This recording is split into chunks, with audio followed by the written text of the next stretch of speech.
ಸ್ನೇಹಿತರೆ ನಮಸ್ಕಾರ. ಈ ಒಂದು ವಿಡಿಯೋ ತುಂಬಾ ನೋವಿನಿಂದ ಮಾಡ್ತಾ ಇದ್ದೇನೆ. ನಮ್ಮ ಆತ್ಮೀಯ ಮೈಸೂರು ಆಂಬುಲೆನ್ಸ್ನ ಚಾಲಕರಾದ ನಂದೀಶ್ ಎಂಬ ಹುಡುಗ ನಿನ್ನ ರಾತ್ರಿ ಒಂದು ಎಮರ್ಜೆನ್ಸಿ ಪೇಷಂಟ್ ಅನ್ನು ಕರ್ಕೊಂಡು ಹೋಗುವ ಸಂದರ್ಭದಲ್ಲಿ ದಾರಿ ಮಧ್ಯೆ ಇವರಿಗೆ ಕಾರ್ಡಿಯಾಕ್ ಅರೆಸ್ಟ್ ಆಗಿ ಇವತ್ತು ಮೈಸೂರಿನ ಜೆಎಸ್ಎಸ್ ಹಾಸ್ಪಿಟಲ್ ನಲ್ಲಿ ವೆಂಟಿಲೇಟರ್ ನಲ್ಲಿ ಜೀವನ್ಮರಣ ಹೋರಾಟದಲ್ಲಿದ್ದಾರೆ.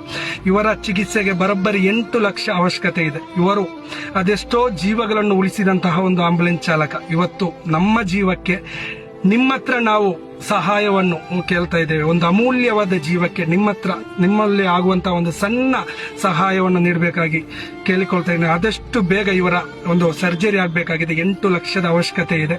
ಇವರ ಗೂಗಲ್ ಪೇ ಹಾಗೂ ಫೋನ್ ಪೇ ನಂಬರ್ ನಾನು ಇದರಲ್ಲಿ ಮೆನ್ಷನ್ ಮಾಡ್ತಾ ಇದ್ದೇನೆ. ದಯವಿಟ್ಟು ನಿಮ್ಮಲ್ಲಿ ಆಗುವಂತಹ ಸಹಾಯವನ್ನು ಕೊಟ್ಟು ಸಹಕರಿಸಿ. ಯಾರು ಕೂಡ ತಲ್ಲಿ ಹಾಕಬೇಡಿ. ದಯವಿಟ್ಟು ತುಂಬಾ ನೋವಿನಿಂದ ಈ ಒಂದು ವಿಡಿಯೋ ಮಾಡ್ತಾ ಇದ್ದಾರೆ.